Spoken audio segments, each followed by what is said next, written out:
짐승도 짐승이려니와 동해의 막씨가 가슴을 울렸다. 뒤를 따라 장판을 다름질하려니 거슴츠레 한 눈이 뜨거워질 것 같다. 아, 불합수한 녀석들이랑 어쩔 수 있어야죠. 나비를 못 살게 구는 녀석들은 그냥 두지도 않을걸.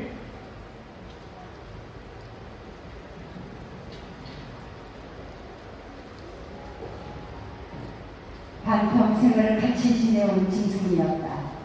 같은 주먹에서 잠 자고 같은 달빛에 젖으면서 장에서 장으로 걸어다니는 동안에 20년의 세월이 사람과 짐승을 함께 늙게 하였다. 까스러진 목 뒤 털은 주인의 머리털과도 같이 가스러지고 개진 젖은 눈은 주인의 눈과 같이 눈곱을 흘렸다. 몽각비처럼 짧게 쓸려온 꼬리는 파리를 붙이려고 기껏 휘저어 보아야 벌써 가지가지는 닿지 않았다. 달아 없어진 굽을 몇 번이나 부려내고 새 털을 신겼는지 모른다. 굽은 벌써 더 자라나기는 들렸고 달아버린 털 사이로는 피가 빼지시 흘렀다. 냄새만 맡고도 주인을 무관하였다. 호소하는 목소리로 야단스럽게 울며 반겨한다. 어린 아이를 달래듯이 목덜미를 어루만져주니 나비는 코를 벌룩거리고 입을 후루룩거렸다. 콧물이 튀었다. 고생원은 짐승 때문에 속도 무던히 썩였다. 아이들이 장난이 심한 눈치여서 땀에 밴 몸뚱어리가 불불을 떨리고 조체 흙물이 식지 않는 모양이었다. 굴레가 벗어지고 앉아서 떨어졌다. 요 몹쓸 자식들을 하고 호세모는 고령을 하였으나 패들은 벌써 절망을 본 뒤요 몇 남지 않은 아이들이 구름에 놀라 비슬비슬 멀어졌다. 아, 우리들 장난이 아니오. 앙금을 보고 저 혼자 발광이지. 꼬물리게 한 녀석이 멀리서 소리를 쳤다. 에이, 어디서 말투가? 김첨지 당나귀가 가버리니까 온통 흐득차고 거품을 흘리면서 미친 소같이 날리는걸. 우리 우스워 우리는 보고만 있었다오. 저 배를 좀 보지. 아이는 앙그러진토록 소리를 치며 깔깔 웃었다. 허생호는 모르는 열에 같이 뜨거워졌다. 무치선을 막으려고 그는 짐승의 배 앞을 가려 서지 않으면 안 되었다. 늙은 주제에 암색을 내는 새냐 저놈의 짐승이. 아이 웃음소리에 허생호는 주춤하면서 기어이 견딜 수 없어 채찍을 들더니 아이를 쫓았다. 아, 쫓으려면 쫓아보지. 왼손잡이가 사람을 되냐. 줄다리에 달아나는 각다기에는 강한 재주가 없었다. 왼손잡이는 아이 하나도 후릴 수 없다. 그만 채찍을 던졌다. 술기로 돌아 몸이 미난스럽게 헛궁거렸다. 그만 떠나세. 녀석들과 어울리다가는 한이 없어. 장판의 각다기들이란 어른보다도 더 무서운 것들인걸. 조선달과 후리는 각각 제 나귀에 앉아버렸고 짐을 싣기 시작하였다. 해가 꽤 많이 기울어진 모양이었다. 그팀전 장구리를 시작한 지 20년이나 되어도 허세원은 통통장을 빼는 적은 드물었다. 충주, 제천 등의 이웃군에도 가고 멀리 영남 지방도 헤매기는 하였으나 방금쯤에 물건 하나 파주에는 처음부터 끝까지 군대를 돌아다녔다.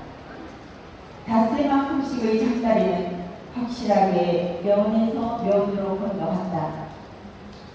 고향이 청주라고 자랑삼아 말하였으나 고향에 돌보러 간 일도 있는 것 같지는 않았다. 장에서 장으로 가는 길이 아름다운 광산이 그대로 그에게는 그리운 고향이었다.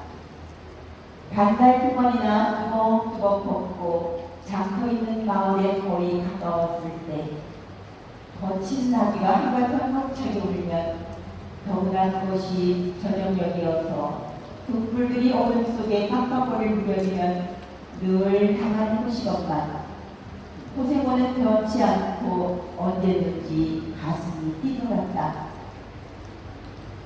젊은 시절에는 알뜰하게 벌어 동풍이나 모아본 적도 있기는 있었으나 읍내의 백중이 열린 해 호탕스럽게 놀고 투전을 하고 하여 사흘 동안에 다 털어버렸다. 나뭇가지 탈기를 판이었으나 애끓는 정분에 그것만은 이를 들고 단련하였다. 결국 도로아미 탐으로 장도리를 다시 시작할 수밖에 없었다. 짐승을 데리고 읍내를 도망해 나왔을 때는 너를 팔지 않기 다행이었다고 길가에서 울면서 짐승의 등을 어루만졌던 것이었다. 빚을 지기 시작하니 재산을 오물려온 당초에 틀리고 간신히 입에 풀칠을 하러 장에서 장으로 돌아다니게 되었다. 호탕스럽게 놀았다고는 하여도 계집 하나 후려보지는 못하였다. 계집이란 쌀쌀하고 매정한 것이었다. 평생 인연이 없는 것이라고 신세가 속을 벗었다. 일신에 가까운 것이라고는 언제나 변함없는 한풀이 당감이었다. 그렇다고는 하여도 꼭 한 번의 천리를 이룰 수는 없었다. 뒤에도 처음에도 없는 단 한 번의 귀한 인연.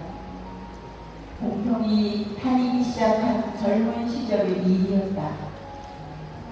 그것을 생각할 적만은 그도 산 보람을 느꼈다. 달밤이었으나 어떻게 해서 그렇게 되었는지 지금 생각해도 도무지 알 수 없어. 참. 허생호는 오늘 밤도 또 그 이야기를 끄집어내려는 것이다.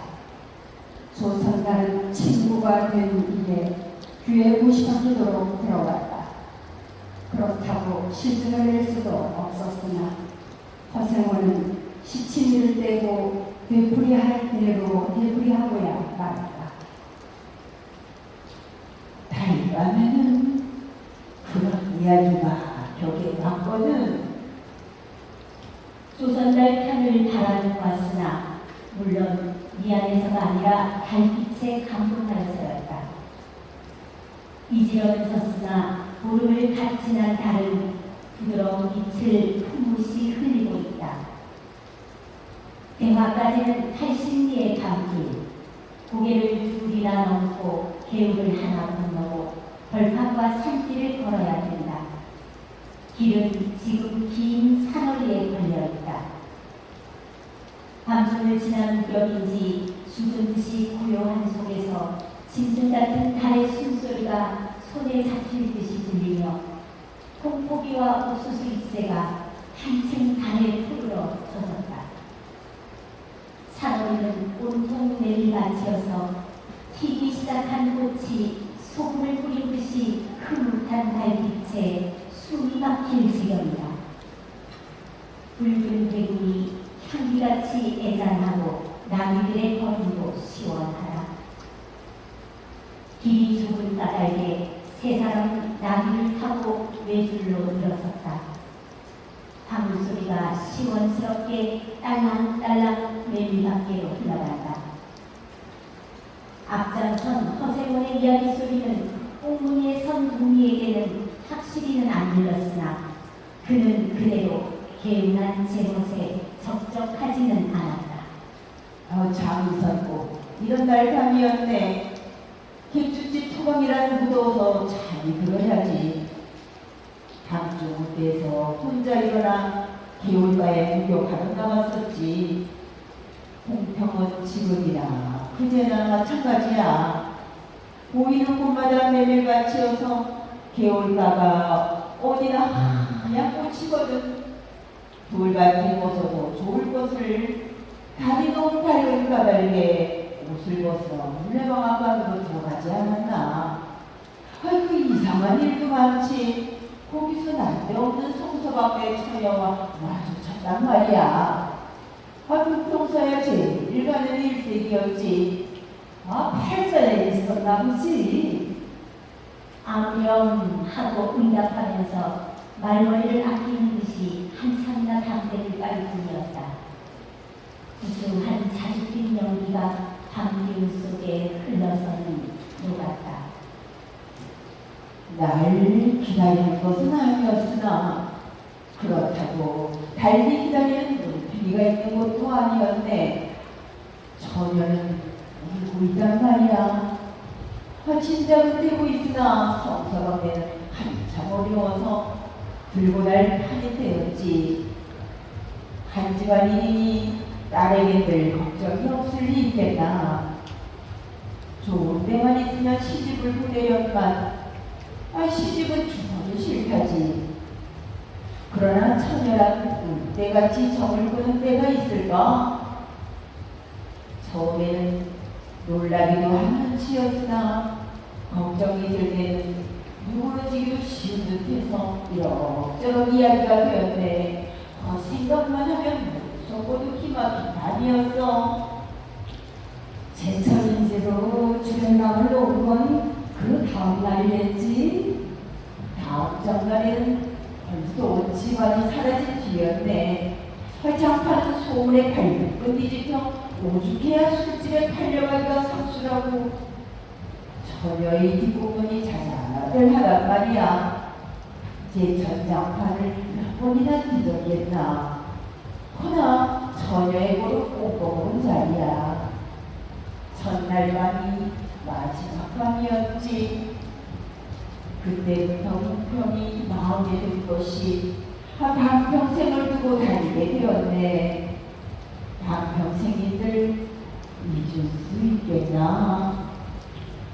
수 좋았지.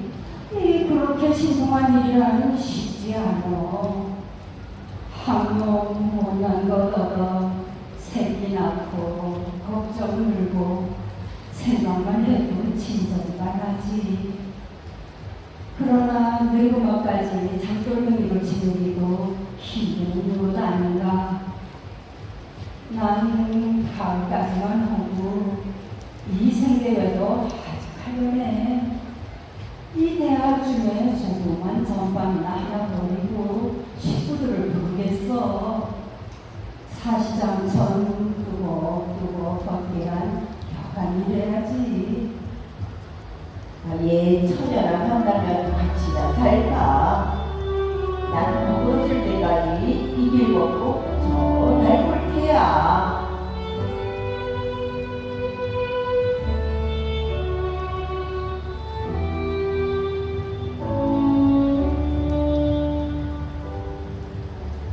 산길을 벗어나니 큰 길도 튀어졌다.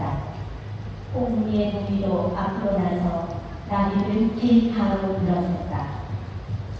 총각도 좀 깼다. 지금이 한참 시절이었다. 충주집에서는 그만 실수를 해서 그 꼴이 되었으나 서럽게 생각 말게. 아이 천만에요. 되려 부끄러워요. 계집이랑 지금 웬 제격인가요? 차나 깨나 어머니 생각뿐인데요.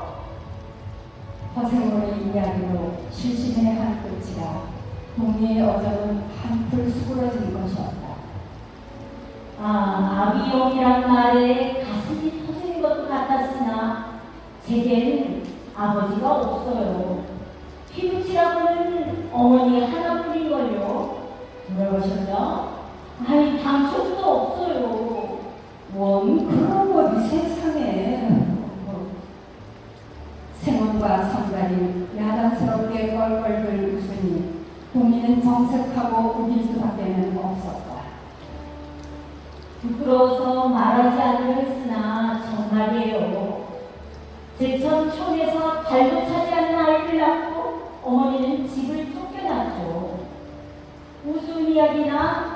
그러기 때문에 지금까지 아버지 얼굴도 본 적 없고 있는 도장도 모르고 지내온다니까요. 고개가 앞에 물가락에 세 사람 따귀를 밀었다. 분덕은 험하고 입을 벌리기도 미련하여 이야기는 한동안 끊겼다. 나귀는 건듯하며 미끄러졌다. 허생원은 숨이 차 엿버리고 다리를 쉬지 않으면 안 되었다.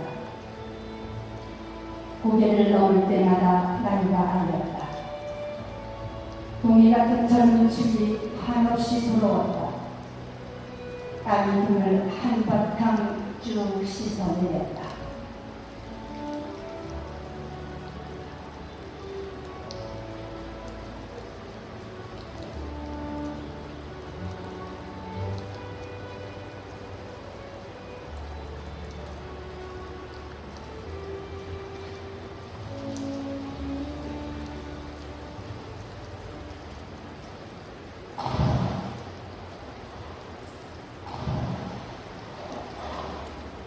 고개 너머는 바로 개울이었다.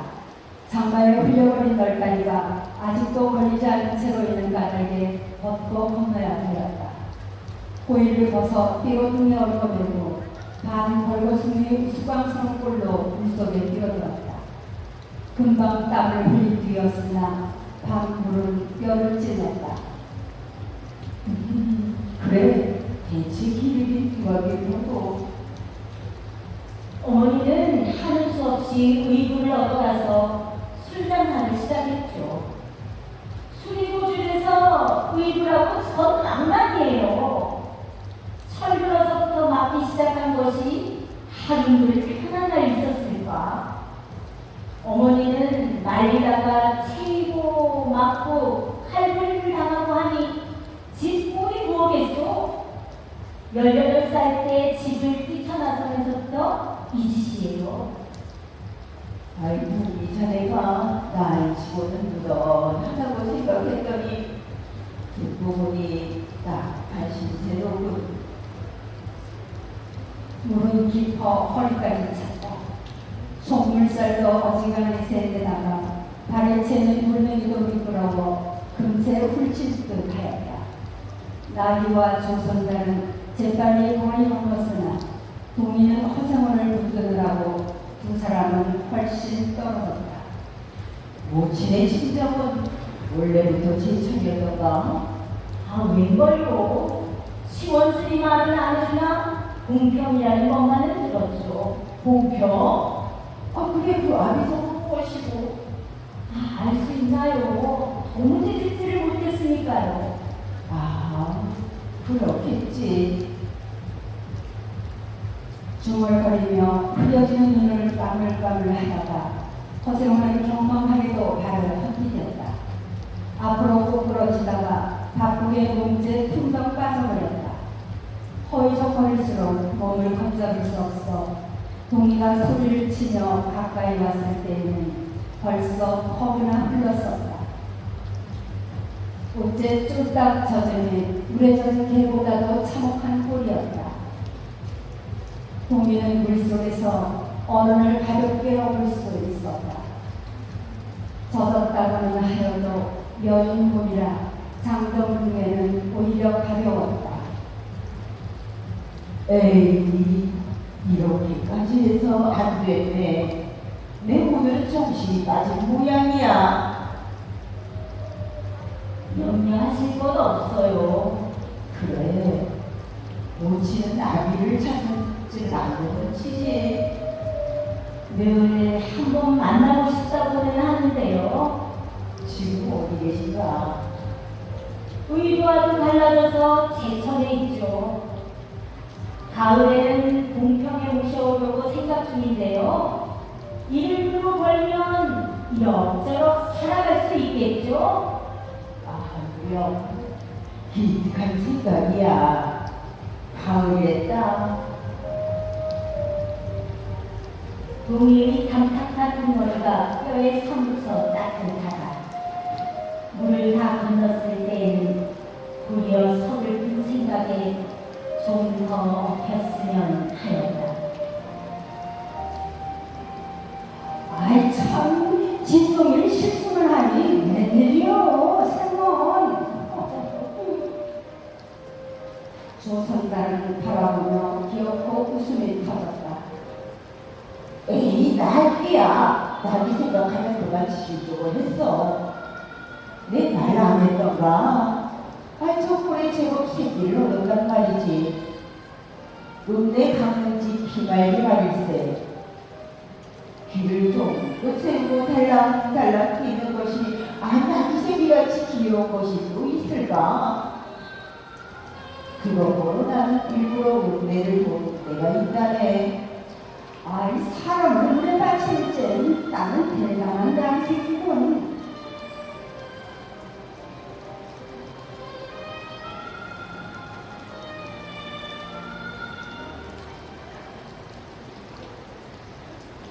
허생원은 젖은 옷을 웬만큼 짜서 입었다.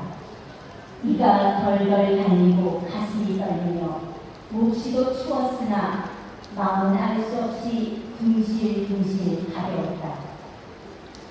주마까지 부지런히 늙어세나 뜰에 불을 피우고 두시 쉬자고 나에겐 더운 불을 끓여주고 내일은 대화장 보고 다음은 제천이다.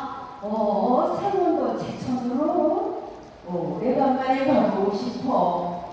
활동이 전에도 나와 같이 동행하려나? 아, 예, 그러죠. 가는 길에 모처럼 어머니도 뵙고요.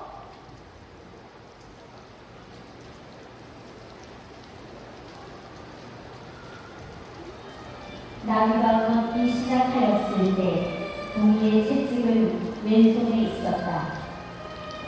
오랫동안 아부심같이 눈이 어둡던 서생원도 이번만은 동이의 왼손잡이가 눈에 띄지 않을 수 없었다. 걸음도 휘깝고 방울소리가 방벌판에 한층 청청하게 울렸다.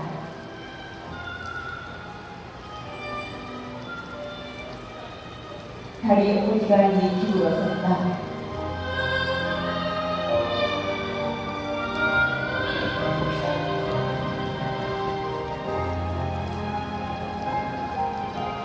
다리 기울어졌다.